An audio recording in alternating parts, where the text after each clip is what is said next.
Hello বন্ধুরা, rebirth অ্যানিমেশনে আপনাদের সবাইকে স্বাগত। আজ আমরা Ice Age 3 Dawn of the Dinosaurs মুভিটির একটি দুর্দান্ত অ্যাডভেঞ্চার নিয়ে কথা বলবো। যারা আগের পার্টগুলো দেখেছেন তারা জানেন যে আমাদের এই প্রাণীদের গ্রুপটি কতটা শক্তিশালী। মুভিটির শুরুতেই আমরা দেখতে পাই সেই পরিচিত কাঠবিড়ালি স্ক্র্যাটকে। সে এখনও তার প্রিয় বাদাম বা অ্যাকর্নের পিছেই ছুটে চলেছে, কিন্তু এবার তার জীবনে আসে একটি বড় টুইস্ট। বাদাম খুঁজতে খুঁজতে তার দেখা হয় একটি মেয়ে কাঠবিড়ালি স্ক্র্যাটির সাথে।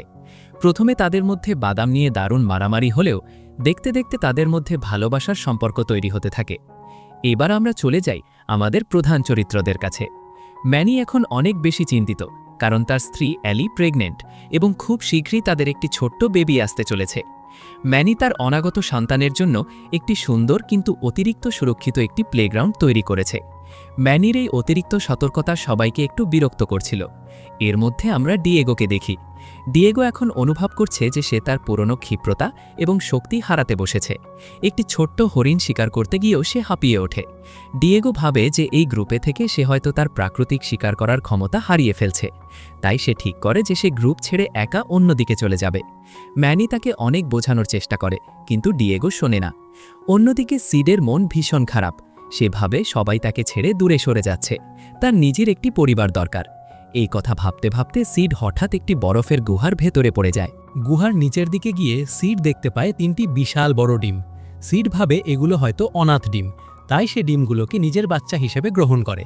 ডিমগুলোতে চোখ মুখ এঁকে সে তাদের যত্ন নিতে থাকে। ম্যানি ও এলি তাকে বোঝায় যে এই ডিমগুলো তার নয়, এদের আসল মা এদের খুঁজছে, কিন্তু সিড কারো কোনো কথা শোনে না। পরের দিন সকালে ডিম ফুটে বেরিয়ে আসে 3টি ছোট্ট ডাইনোসর।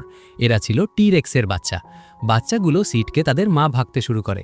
সিডও তাদের সাথে দারুণ আনন্দ করছিল, কিন্তু বাচ্চাগুলো যেমন দুষ্টু তেমন বিশাল আকারের। তারা দেখতে দেখতে ম্যানির খুব যত্নে তৈরি করা প্লেগ্রাউন্ড পুরোপুরি নষ্ট করে দেয়। ম্যানি তখন রেগে গিয়ে সিডকে খুব বকাঝকা করে। ঠিক তখনই হঠাৎ করে ভীষণ এক গর্জন শোনা যায়। একটি বিশাল আকৃতির মাম্মা টি-রেক্স আসে তার ডিমের বাচ্চাগুলোকে খুঁজে নিতে। ম্যানি, এলি সবাই খুব ভয় পেয়ে যায়। মাম্মা টি-রেক্স তার বাচ্চাগুলোকে নিয়ে চলে যাওয়ার সময় সিডকেও সাথে করে তুলে নিয়ে যায়, কারণ সিড কিছুতেই তার বাচ্চাগুলোকে ছাড়তে রাজি ছিল না। এবার ম্যানি, এলি এবং ডিয়েগো তাদের বন্ধু সিডকে বাঁচানোর জন্য মাটির নিচের এক অদ্ভুত নতুন জগতে প্রবেশ করে। এমন একটা জগৎ যেটা এতদিন বরফের নিচে লুকিয়েছিল, একটি অবিশ্বাস্য জঙ্গল, যেখানে এখনও হাজার হাজার বিশাল আকৃতির ডাইনোসরের বাস। আন্ডারগ্রাউন্ড জগতে আসার পর ম্যানিরা বুঝতে পারে তারা এখানে কতটা ছোট এবং অসহায়। তাদেরকে অনেক বড় বড় ডাইনোসর আক্রমণ করতে আসে। ঠিক তখনই তাদের বাঁচাতে আসে এক বীর চরিত্র, তার নাম বাক।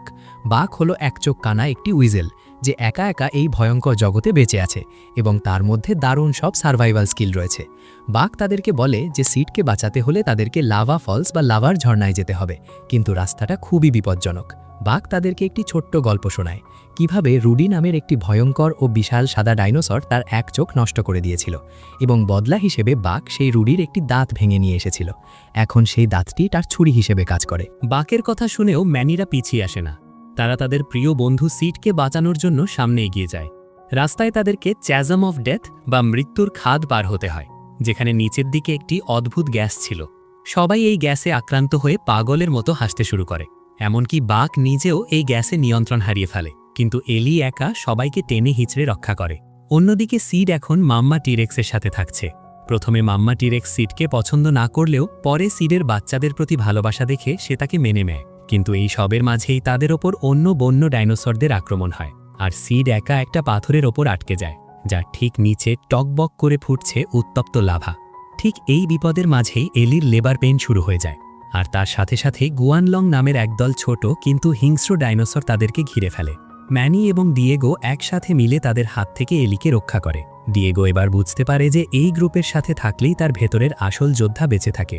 ঠিক একই সময়ে বাক দুই পসাম ভাই ক্র্যাশ এবং এডিকে নিয়ে একটি উড়ন্ত ডাইনোসরের পিঠে চড়ে আসে। সিড লাফায় পড়ে যাওয়ার ঠিক আগ মুহূর্তে তারা এক দারুণ অ্যাকশন সিনের মাধ্যমে তাকে বাঁচিয়ে নেয়। এরপর সবাই একসাথে হয় এবং এলি একটি সুন্দর কন্যা সন্তানের জন্ম দেয়। তারা ভালোবাসার সাথে তার নাম রাখে পিচেস। কিন্তু বন্ধুরা, তাদের বিপদ এখনও কাটেনি।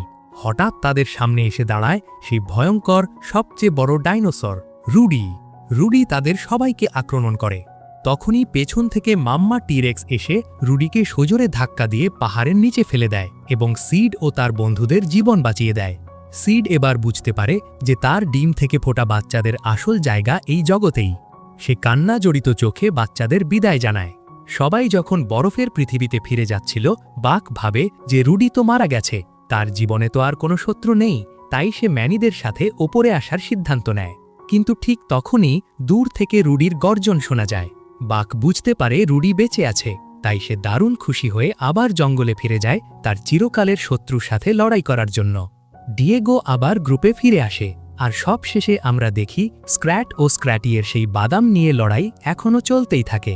তো বন্ধুরা, এই ছিল Ice Age 3 Dawn of the Dinosaurs মুভিটির চমৎকার প্লট। আজকের এই হাসির এবং রহস্যময় অ্যাডভেঞ্চারটি আপনাদের কেমন লাগলো তা অবশ্যই কমেন্ট করে জানাবেন।